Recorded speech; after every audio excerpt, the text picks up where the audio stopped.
Ketua Aktivis Salam Lima Jari, SLJ, Nganjuk, Yulma, telah secara resmi mengajukan gugatan perdata terhadap Anik di Pengadilan Negeri Nganjuk pada tanggal 14 Februari 2025. Langkah hukum ini diambil Yulma sebagai bentuk perlawanan atas apa yang ia anggap sebagai tindakan kriminalisasi yang tidak adil dalam proses hukum yang sedang berjalan. Kasus ini bermula dari penyelidikan yang dilakukan oleh aparat penegak hukum sejak tanggal 10 Februari 2025. Pada tahap ini, proses hukum masih dalam tahap penyelidikan, lidik, yang berarti belum ada penetapan tersangka. Namun, Yulma merasa ada kejanggalan dalam prosedur yang dilakukan oleh aparat penegak hukum. Yulma menjelaskan bahwa pemanggilan yang ia terima dari aparat penegak hukum hanyalah berupa undangan klarifikasi, bukan sebagai tersangka. Ia mempertanyakan mengapa ia diperlakukan seolah-olah sudah menjadi tersangka, padahal statusnya masih dalam tahap klarifikasi.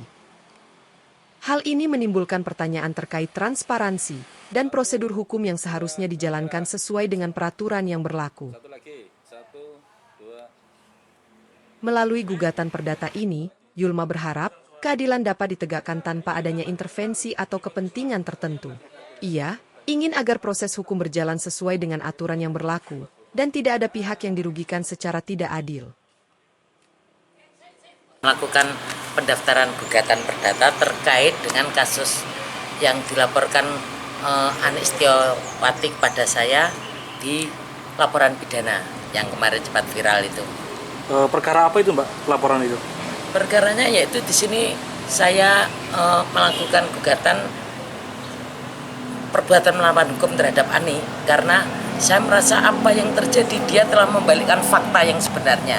Jadi kejadian yang dilaporkan secara pidana itu sebenarnya sangat terbalik. Jadi berbeda seperti itu dan saya merasa punya bukti-buktinya sehingga saya berganti untuk membuktikan bahwa itu tadi adalah secara perdatanya adalah benar seperti apa yang saya perkirakan, maka saya mendaftarkan gugatan perdata kepada Anik Setiawati, pelapor. Gugatan ini sudah diterima atau belum, Mbak? Sudah diterima. Nah, ini gugatannya ini sudah diterima pendaftaran lengkap dan sudah diregistrasi oleh Pengadilan Negeri Nganjuk. Terus langkah selanjutnya ini sendiri seperti apa? Ya, langkah selanjutnya ya otomatis nanti saya akan membawa hal ini kepada kepolisian supaya tahu bahwa itu sudah saya daftarkan di Pengadilan Negeri, yaitu secara perdatanya. Maka itu pun secara aturan itu sesuatu perkara pidana di mana sudah dilakukan oleh yang terlapornya ini ke gugatan perdata, maka pada waktu terjadi sengketa terhadap hal itu, maka penyelesaian harus didahulukan yang perdata. Jadi itu pada waktu ditangguhkan itu memang sudah ada aturannya di sini adalah di pasal 14 KUHP dan pasal 15 KUHP, yaitu Kitab Undang-Undang Hukum Acara Pidana, acara perdata. Mbak, poin utama yang dilaporan oleh Ani sendiri itu apa sih, Mbak, sehingga Mbak Yulma sendiri melakukan gugatan itu? Pelaporannya yaitu penipuan dan penggelapan. Dan ini bagi saya ini lucu sekali, ini adalah fakta yang terbalik. Jadi saya minta tolong dan dia minta tolong pada saya untuk menolong kasusnya. Jadi sebenarnya bukan sekali ini saja. Sebelumnya kasus di mana dia melarikan uang arisan, saya juga punya buktinya. Dan pada waktu itu dia meminta tolong saya karena kasusnya tanahnya ini dilelang. Jadi saya punya buktinya bahwa itu tadi dilelang juga ada. Bukti lelang lewat media cetak itu ada. Jadi di media cetak dia menyampaikan itu dan saya menyampaikan kepadanya walaupun saya sarjana hukum, saya bukan pengacara. Jadinya itu harus dilakukan oleh pengacara. Setelah ada deal dirinya dengan pengacara, di sini hanya sebagai teman yang dipercaya dia untuk meminta tolong supaya pembayaran itu ditangguhkan pelelangannya dan juga bayarnya dia belum cukup untuk melakukan penebusan. Sehingga sayalah di situ yang diminta dia untuk mengatakan nanti 2 bulan akan dibayar penuh. Tetapi itu pun tidak terjadi seperti yang dia omongkan. Jadi dia melakukan bahan prestasi sebenarnya terhadap kasus ini. Sehingga sampai pengacaranya banyak lah. Nanti sebenarnya kalau mau ngomong sebenarnya ada pengacara dan juga melalui sidang. Jadi bukan saya yang melaksanakan perkara ini.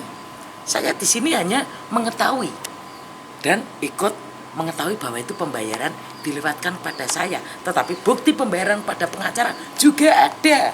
Juga dia bersidang. Dan sampai dari janjinya 2 bulan itu sampai 2 tahun. 2 tahun baru sidang itu.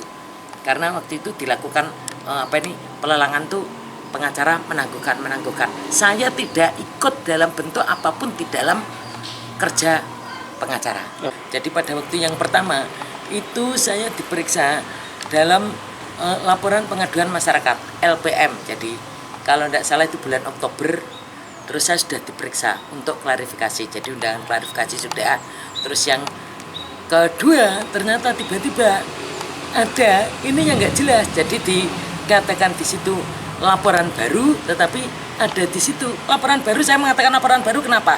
Karena di situ terbukti dalam surat panggilan itu bukan lanjutan dari pengaduan tadi, tetapi di sini ada laporan yang sudah nomornya berbeda, semuanya berbeda. Dan setahu saya sebagai seorang yang mengerti hukum, karena saya juga sarjana hukum, dan hal itu tidak benar, karena harusnya menjadi kelanjutan. Tapi ini saya diperiksa lagi baru undangan klarifikasi. Nah itu merupakan suatu keanehan. Hingga berita ini ditayangkan, pihak Anik maupun aparat penegak hukum yang menangani kasus ini belum memberikan pernyataan resmi terkait gugatan yang dilayangkan oleh Yulma. Dari Nganjuk, Jawa Timur, Bray Nanda, Ekspresi TV.